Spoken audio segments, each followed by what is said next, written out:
Is It Phoenix strategy, Zan metagaming a little bit, which is what we often see Zan do. He's kind of an innovator, likes to mess around with the new decks. He's playing War Prison. This is one of those decks that people are championing to be a deck that could maybe dethrone Is It Phoenix. Yeah, I mean, personally, I think that War Prison is an atrocious matchup for Is It Phoenix. I personally get ravaged by it pretty regularly on Magic Online. So far, to the extent that I decided to start playing 2 copies of Shatterstorm in my sideboard. And Allison Warfield decided to come with 1 copy. Foolish. One can do it, though, but Zan is going to cast nearly his entire hand on the first turn here. Warfield just had a Scalding Tarn. Zan has Darkslick Shores, Mishra's Bauble, Welding Jar, Mox Opal, Tormod's Crypt, and a Pithing Needle. Warfield will wisely respond by sacrificing the Scalding Tarn. Don't want to get Stone Rained by that one. Yeah, and there aren't a whole lot of hits for Pithing Needle in this matchup. It's basically just, Terramander and fetch lands. Everything else is an instant sorcery or creature. Yeah, and you see Zan just name Scalding Tarn. Yeah, I mean, there are still 3 left in the deck. There's a chance Warfield kept double Scalding Tarn in the opener, and it might function as a Stone Rain. Now, the Phoenix decks are pretty good at getting rid of dead cards, though, thanks to Faithless Looting, but you never want to see that in the opening turns. Now, the big story here, though, is that Zan played, 5, 6 permanents on the first turn of the game? Now, these permanents are fairly innocuous, right? They're all kind of 0s or 1s that don't have a huge impact. One of those is Mox Opal hanging out. Another is a Welding Jar, which can protect. But Tormod's Crypt in the main deck here is a tutor target for War of Invention. It's going to be pretty good at stifling any potential Arclight Phoenix draws that Allison Warfield may have. Yeah, it can be potent. You saw there in the upkeep, Zan went ahead and used the Mishra's Bauble to look at the top card of Warfield's deck. It was an Arclight Phoenix. Both players know about that. Just a Steam Vents for Warm. We go back Syed's way. Remember to draw off his Bauble, put a die on his deck because he gets to draw the card on his turn when you use it on your opponent's turn. Right. Now, one of the biggest innovations to this War Prison deck is a way to close the game quickly, and that's Thopter Foundry and Sword of the Meek. It's also a 2-card combo, which works well with War of Invention, and can really just win games by itself. You don't need to find the Ensnaring Bridge. You don't need to find all those protective artifacts. You can just cast Thopter Foundry, sometimes on turn 1 with a Mox Opal and a couple of 0s, and then turn 2, cast Sword of the Meek and just start making a bunch of 1/1s. For every mana you have, just make a 1/1, wouldn't gain a life. It's really tough for a deck like Is It Phoenix to beat just with that 2-card combo alone. Speaking of that 2-card combo, here's the play, Sword of the Meek. So far for Warfield, it's just been 3 lands. Syed has missed his second land drop until now. There's Talaria West entering tap there. So next turn, he'll be untapping, be able to make at least 3 Thopter tokens. Yeah, so in this scenario, I'm pretty sure Warfield expected Zan to be on Bant Spirits or Infect, 2 decks that he is more known for playing, and her hand is likely full of things like Lightning Axe, Gut Shot, Lightning Bolt. It is not common that you see this Is It Phoenix deck not play a spell in the first 3 turns. So her hand very reactive and not the right type of interaction for this matchup, and maybe Zan's, switch to this kind of metagame deck is going to pay off dividends. Yeah, it's just the turn 4 play was the first play, as you mentioned, for Warfield. It was just Arclight Phoenix that knocked Zan to 17, but that's not going to last.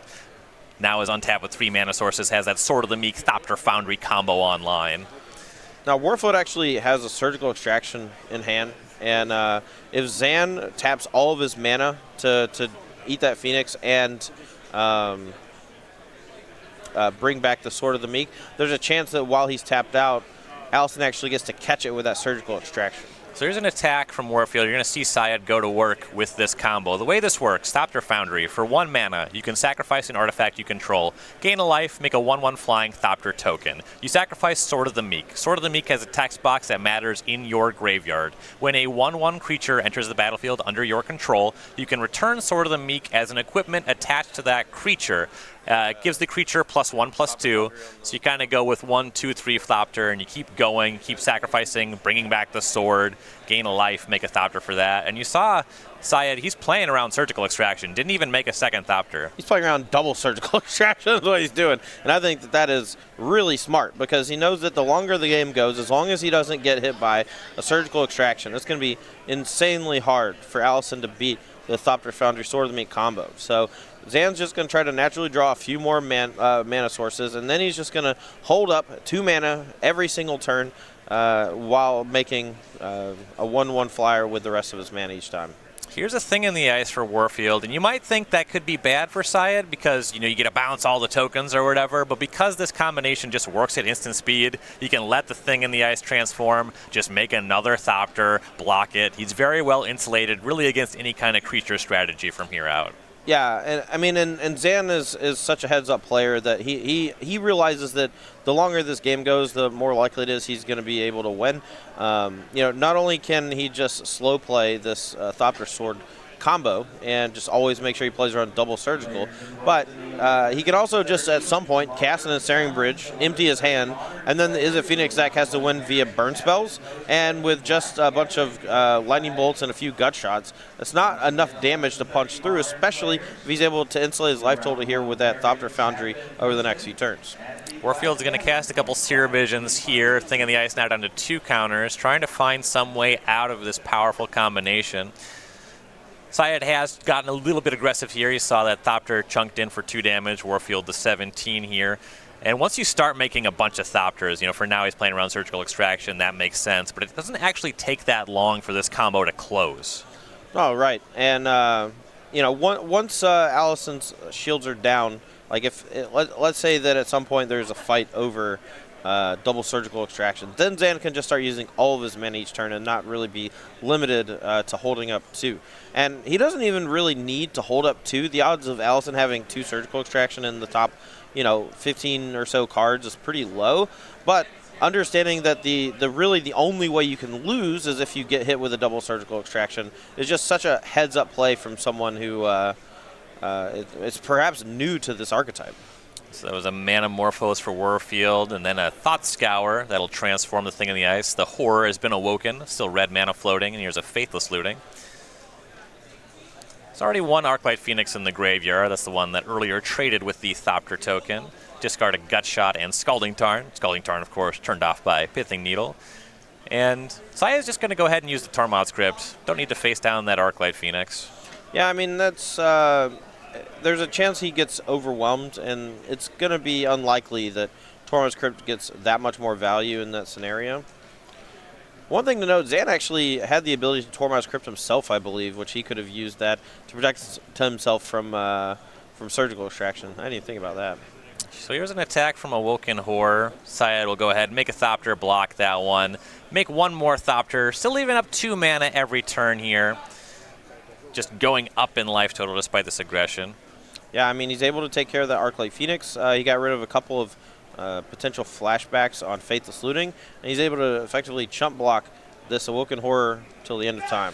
So Syed went up to 21 in his turn. He'll shock for a Watery Grave down to 19. The mana is actually just going to give that life back. Yeah, I mean, at the very least, it gives 1 back this turn, and then it breaks even by next turn. So just gets to make an extra Thopter, perhaps able to close the game a turn sooner, making that extra 1/1. And there's an attack with the 2/3 Thopter, Warfield to 15. On Warfield's side, here's an attack with the Woken Horror. Syed's going to go ahead and make another Thopter, go to 20, put the Thopter in front of the Horror. We'll see how long Warfield wants to wait this out. Yeah, I mean, there's very little reason to concede here, right? The onus is on the War Prison deck to actually win the game. And if Allison, in a bad matchup, ultimately ends up with a draw by the end of the match, that's actually going to, in my book, that's a win for her and her side of this matchup, because it is pretty heinous for the most part. The card Ensnaring Bridge is really tough to beat, especially in Game 1. And then in Games 2 and 3, you have your 1 copy of Shatterstorm that you can draw to, and they don't really play a whole lot of ways to interact with that Shatterstorm. Not a lot of discard, anything like that, not a lot of counter spells. And if you eventually draw it, and you've accrued a battlefield featuring a bunch of Woken Horrors and Terramanders and such, you can just cast that Shatterstorm, clear everything. Welding Jar doesn't work because of the Can't Be Regenerated clause, and then attack for the win. So the 1 Shatterstorm is a good sideboard card, but aside from that, it's not a great matchup. So just play it out. Force him to kill you. Game 1 certainly very tough. You see Warfield as a second thing in the ice here, deployed a Terramander as well. Syed made some Thopters, once again attacks with the 2/3, leaving 2 1/1s back here against Warfield's potential attacks.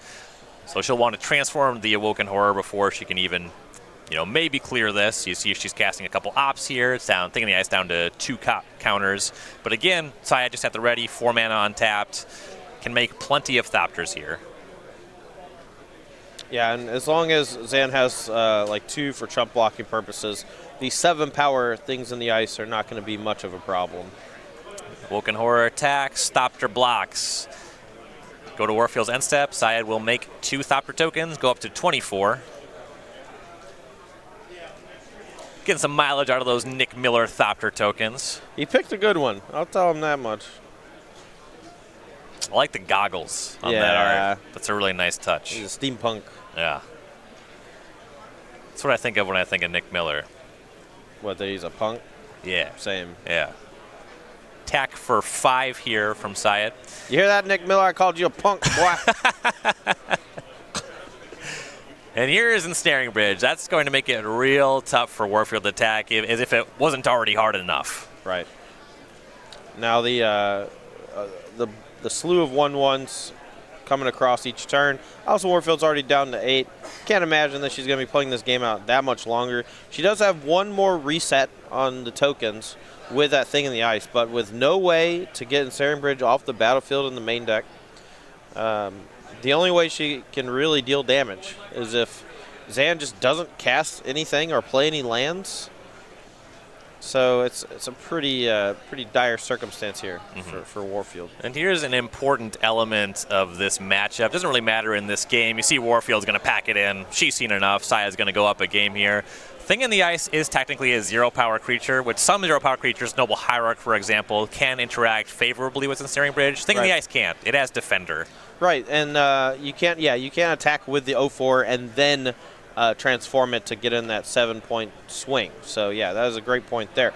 But these players here know what they're doing, very experienced in the modern format. Let's take a look at their sideboards and figure out what they're going to do. Yeah, so you mentioned for Warfield side, the big find's going to be Shatterstorm. We'll see if she has anything else of interest. 2 Dispel, 2 Pyromancer Ascension, 2 Blood Moon, 2 Abrade, a Beacon Bolt, a Chandra Torch of Defiance, an Anger of the Gods, a Surgical Extraction, a Flame Slash, and a Spell Pierce along that 1 Shatterstorm. So there's quite a few cards that can come in here. Shatterstorm, obviously just the Nutter Butters. 1 copy of Spell Pierce is pretty good, counters most of those artifacts that Zan's going to be bringing in. 2 Dispel is okay. It could counter something out of the sideboard that could be annoying, but also it allows you to fight War of Invention, one of their best spells. Pyromancer Ascension allows Warfield to actually attack from a different angle, so I do like bringing in Pyromancer Ascension as a way to potentially win even through the face of an Ensnaring Bridge. Obviously, a Braid comes in. Blood Moon, I think, is like a coin flip. Almost all the cards in Zan's deck are colorless, but he does have a few blue cards and not a lot of basic lands. So Blood Moon could maybe steal a game, but he's able to empty his hand most of the time by like turn 3. And Blood Moon generally is less effective, if your opponent's able to empty their hand pretty early. Yeah. Chandra Torch of Defiance, another card that allows her to deal damage under a Ensnaring Bridge, and then Surgical Extraction as a way to potentially stop the combo of Sword of the Meek and Thopter Foundry. Sure. And for Syed's side of things, we have 4 copies of Unmoored Ego. This is some technology that started to crop up. Partially anti-Shatterstorm tech there. 3 Psymaster Thopterus, 3 Tezzeret Agent of Bolus, some alternate win conditions there. A Chalice of the Void, a Battle at the Bridge, a Spellskite, a Swan Song, and a Torpor Orb. So I don't have a ton of experience with the War Prison deck personally. I imagine that Zan played this deck specifically to beat Is It Phoenix, and I don't think it needs that much help. After sideboard, you already have a main deck Grafdigger's Cage and a Tormod's Crypt to stop Phoenix. You already have the Thopter Sword combo that's really tough for Thing in the Ice to punch through, Crackling Drake to punch through. So I'm not sure how many cards actually come in here. Like, for example, Psymaster Thopterus. I think it's really good against Is It Phoenix, but I don't know if it's worth bringing in because he already has a lot of other things that are already very good against them. Tezzeret Agent of Bolus, I think, is just a little too slow for the matchup, and I think there's just better options. But Chalice of the Void, as the one of, obviously, very strong. If naturally drawn, you can play it out in X = 1. It locks out, roughly 80% or 90% of the spells from that Is It Phoenix deck.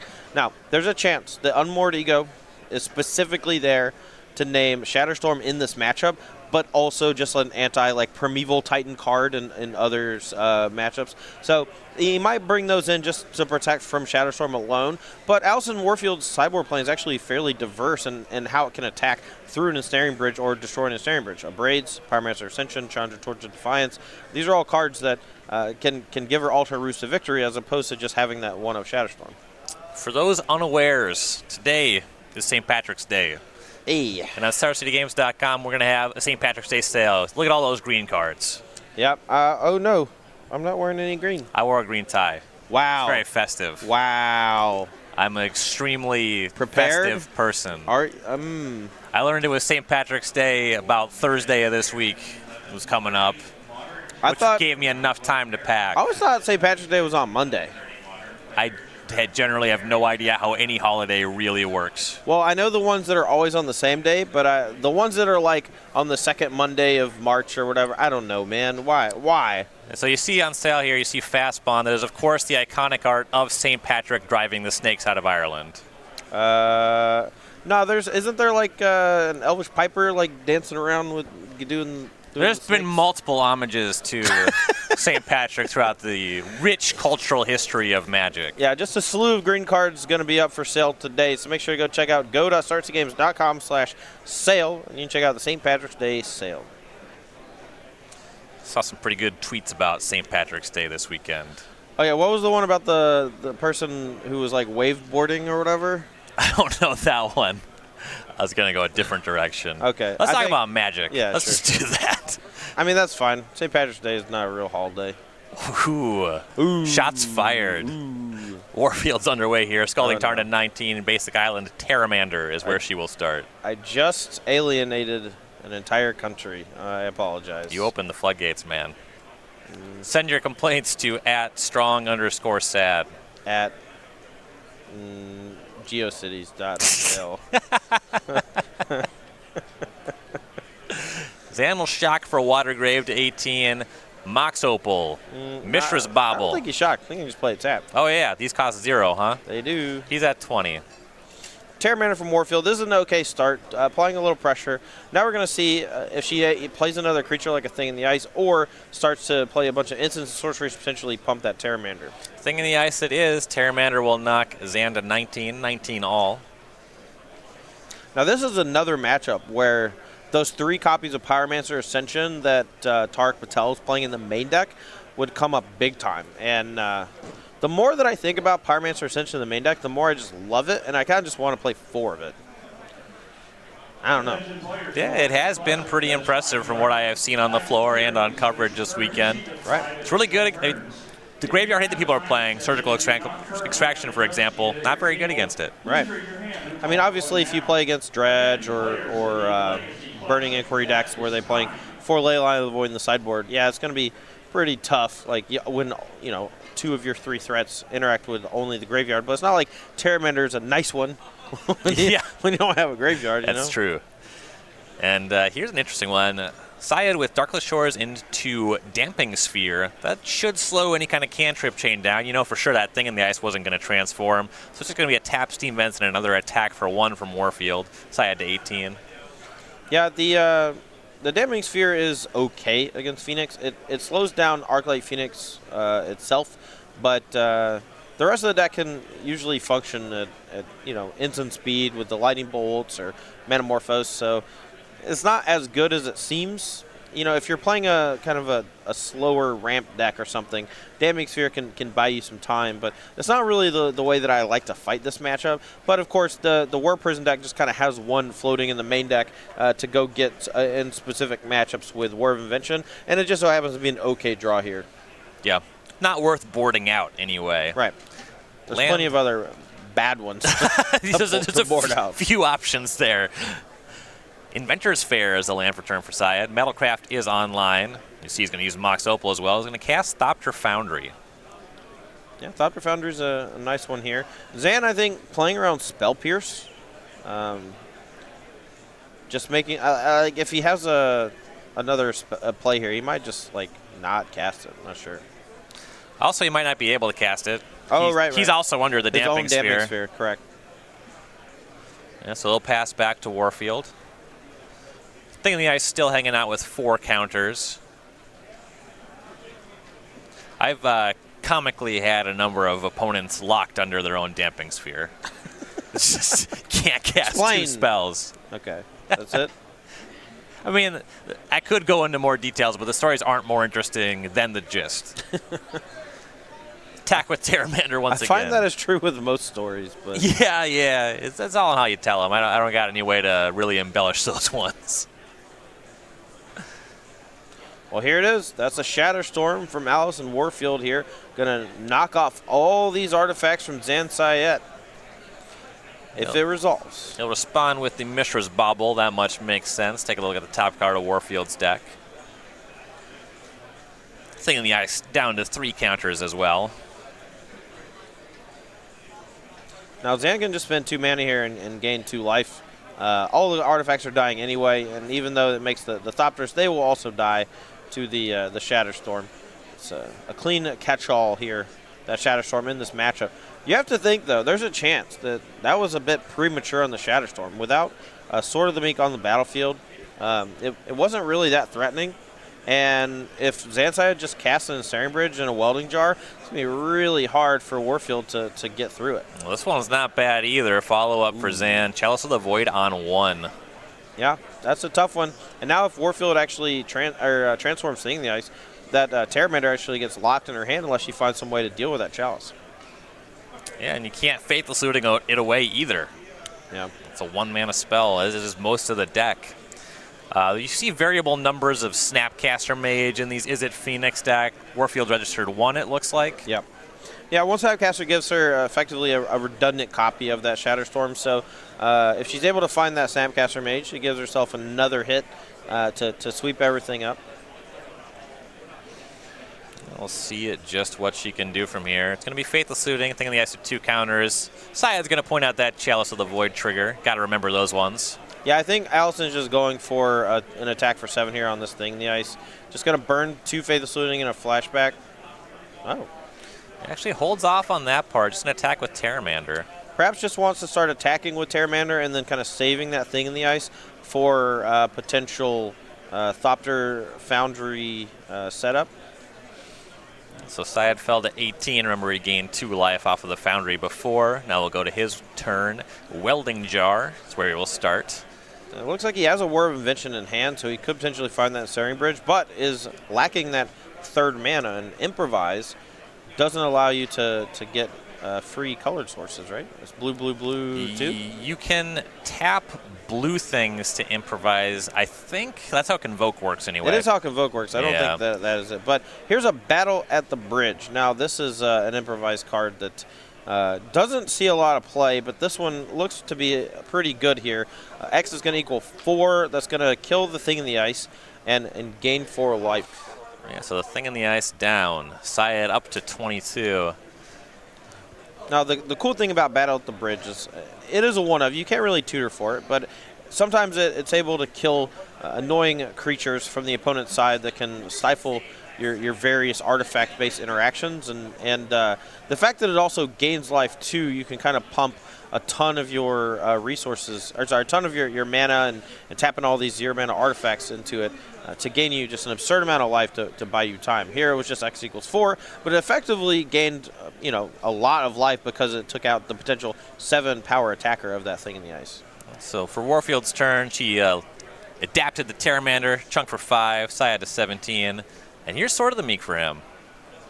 Yeah, Sword of the Meek, but notably doesn't have the second Thopter Foundry just yet. He's going to need to draw a blue source to cast the War of Invention in hand, or he's going to need to draw Thopter Foundry proper. There it is. Flooded Strand. That's their blue source. Now I'm curious if Zan just goes for it now. Ooh. A Braid here from Allison Warfield, going to knock off that Chalice of the Void. But Welding Jar there to protect, potentially. Yeah, he's thinking about it, and actually looks like a different response. So crack that Flooded Strand. I learned the hard way just a week or so ago that Welding Jar can sacrifice to regenerate and doesn't require tapping. Right. So you can improvise with War of Invention and then sacrifice it. I was very mad. I was so mad. I saw somebody cast a word, tapping a welding jar. My first thought was to read the welding jar. So I was like, does that not tap? And it doesn't. And you see a whir for 3 here. Now you can go get Ensnaring Bridge and then not even really care about the Abrade on the Chalice of the Void, or he could just go get Thopter Foundry and start making some 1/1s to protect from the Terramander. It's a pretty interesting spot. He's at a fairly low life total now. And the motivation for whirring here before you think about the Chalice of the Void is that the Chalice on 1, whether you let it go or not, will protect you from Dispel for now. Right. And that is Ensnaring Bridge. He will go ahead and regenerate the Chalice of the Void as well. Yeah, I like that because the Chalice of the Void prevents the Is a Phoenix deck from digging for those additional answers, finding another Abrade, finding the Snapcaster Mage for the Shatterstorm.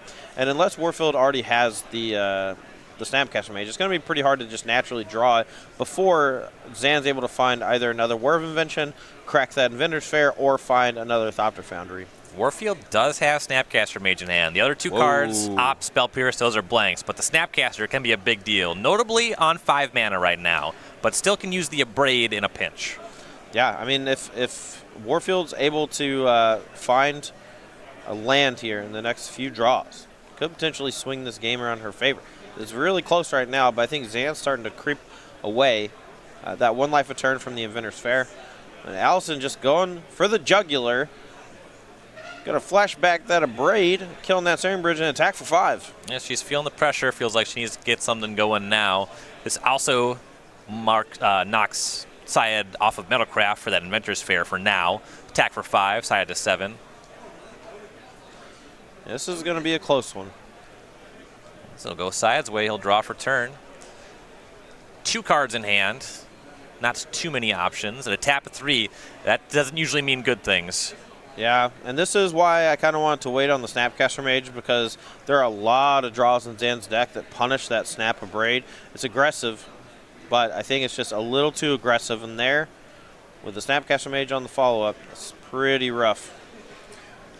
One thing of note, something that will keep this game going until Syed can actually close with things like Thopter tokens, maybe boarded in more win conditions, is Warfield has more Thing in the Ices in her deck. Yes. And on a long enough timeline can use those to pick up the Snapcaster Mage. Yeah. Now, though, Zan does have access to Inventor's Fair with that Metalcraft, so can end of turn fetch up either a way to protect Ensnaring Bridge, another Ensnaring Bridge, or try to close the game with a Thopter Foundry for that Sword of the Meek. We'll see exactly what he does there. Warfield's not able to attack, just going to draw and pass. Kind of interesting here. If Zan actually does pop Inventor's Fair. Oh, no, there's a Chalice of the Void in play for 1. I was thinking Zan has a tough decision, because if he cracks the Inventor's Fair and goes and gets a Thopter Foundry, there's a chance Warfield Surgical Extraction's the one that's already in the graveyard that died earlier to the Shatterstorm. But currently protected from that via the Chalice, so... I mean, there's a lot of options for Zan here. I'm not really sure what to do, and that's kind of the difficulty that comes with playing a deck with so many tutors and so many one-ofs. He'll start by sacrificing Misting Rainforest, go down to 7 for that, finds Basic Island.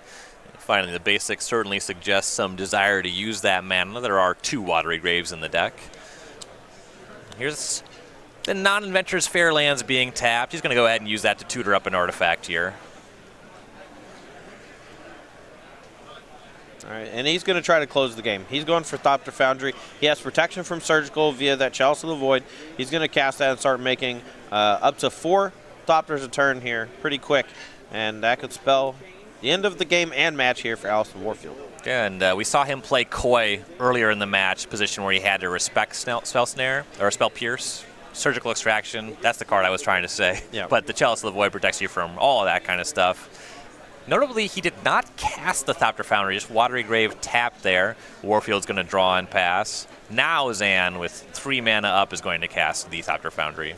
So, interesting to note, Zan, I mean, these players don't know each other's deck list, right? Zan could be playing around the second Snapcaster Mage on the Shatterstorm. A lot of the decks that play Snapcaster Mage usually play 2, sometimes even 3. And with Warfield actually doing that aggressive Snapcaster Mage play earlier, Zan could have that in the back of his head of what if she draws a second Snapcaster Mage, maybe even a third Snapcaster Mage. So now Warfield once again just drawing and passing. Syed's going to go to work with the Thopter Sword combo. Gains 2 life up to 9, 2 Thopters, leaving 1 mana untapped here. That leads me to believe that he has a Swan Song in hand, and in case Chalice of the Void dies, he wants to just have a mana up for Swan Song just in case the worst of the worst happens. Maybe second Abrade plus Surgical Extraction. Yeah, something like that. Now, what you see quite often from decks that play Thopter Foundry and Sword of the Meek is that if they're trying to play around one of those anti-graveyard cards, they start at one point they start to main phase making the Thopters. That's not really a great option here because the Iza Phoenix deck does play Thing in the Ice, and main phasing that could get a lot of your creatures bounced. And he has protection from Surgical right now with Chalice of the Void, and he's just been regularly holding up a bunch of extra mana to make sure that he can sacrifice an additional artifact to bring it back and counter that Surgical Extraction effectively. No attacks for Syed just yet. Warfield does still have that 5/5 Terramander. On her turn, Manamorphose into Pyromancer Ascension. That could maybe get something going. Yeah, I mean, Allison Warfield has 2 copies of Faithlessly in the graveyard. She could start by flashing 1 back. It gets countered, but it puts a counter on the Pyromancer Ascension. And then another one of those instant sorceries from hand, as well as one from the graveyard. And there's a chance that, she's able to fight through the Chalice of the Void by just making copies of all the things she's casting, even though they're getting countered. Yeah, copies are one way around Chalice. You counter the spell proper. Copied stuff still works, though, and you saw Warfield do what you mentioned, flashback Faithless Looting, first counter on the Ascension. Syed's going to make a bunch of Thopters. He's up to 14. Yeah, and I think this is probably the time where he should just start shoving in with all of them. With only 1 blocker from Warfield's side, he can get in for about 6 points of damage here, and then still make 5 or 6 more Thopters. And that's the strength of the Thopter Sword combo. It looks like 6 Thopters coming across, 1 blocked by the Terramander. Warfield will fall to 14. Mishra's Bauble also played. One of those situations where that's probably just going to hang out on the table for a while to keep the Ensnaring Bridge count low. Warfield to cast a Thought Scour. That'll get tagged by the Chalice. Yeah, you're going to see her burn a few instant sorceries here just trying to put that second counter on the Pyromancer Ascension. Got a couple of 1-mana spells in hand, all get countered, but if she's able to turn on the Pyromancer Ascension, she'll start getting 1 copy through each time. Not enough to get going just yet, just a tap Spire Bluff Canal. Syed's going to make 4 more Thopters, leaving up 1 mana here. Yeah, again, playing around a Braid plus Surgical Extraction. We might need more Nick Millers. A phrase that we often feel here on the SCG Tour. That's true. Ooh, yeah. Get those Jeremy Knowles. Oh, man. Just put a die on him. All right, yeah, so that is not a large Thopter. That is just many Thopters. Yep, we'll do, okay, sure. All right. Go back Syed's way. And he's at the point of the game where he's just getting aggressive with these Thopters. I think he has lethal next turn. Yeah, definitely can't attack for the win this turn. Doesn't quite have enough power, but unless Warfield is able to play another Snapcaster Mage and flashback the Shatterstorm, I think this one is all but done. Attack with 9 Thopters. Warfield blocks 1. 8 come across. She'll fall to 6. Now you see from that math, confirmed. Lethal next turn. All right, well, I also did find another Thought Scour, so that could turn on the Pyromancer Ascension. That is where she'll start. So Pyromancer Ascension online, 2 counters. Hand has some 1-mana cantrips, which are copied. 1 copy's the original's countered. She can get a Serum Visions from casting it. Yeah, and it's a weird interaction. Chalice of the Void only counters cast spells, and the copies are put on the stack, not technically cast. So it's a weird caveat. It works the same way with Storm cards like Grape Shot or Tendrils of Agony. Replicate, a big one. Yep, and a lot of people use the card Shattering Spree with Replicate as an anti-graveyard card in the older formats. Vintage, Legacy, Modern sometimes. Shatterstorm's been picking up a little bit of popularity lately just because of how it interacts with Welding Jar. Here's an Op. It's another cantrip for Warfield. A Braid was picked up, but I think that's too little too late here. Yeah, I mean, there's so many Thopters coming across that it's just It's not impossible, but it is very unlikely that Warfield's able to really do much of anything here. She would need a chain of things like Manamorphose into Thing in the Ice into more things. But it starts with Manamorphose, and if she finds one, there it is. Okay, might get something going. We get to make like 2 red and 2 blue, something like that, and draw 2 cards. And if we find Thing in the Ice, we can play it, do some abrading, transforming. It's like Faithless Looting was picked up.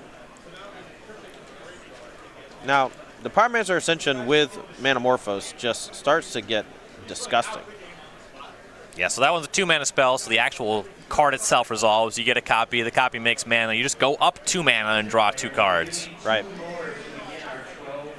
Lightning Bolt is the draw, but Zan had a very high life total thanks to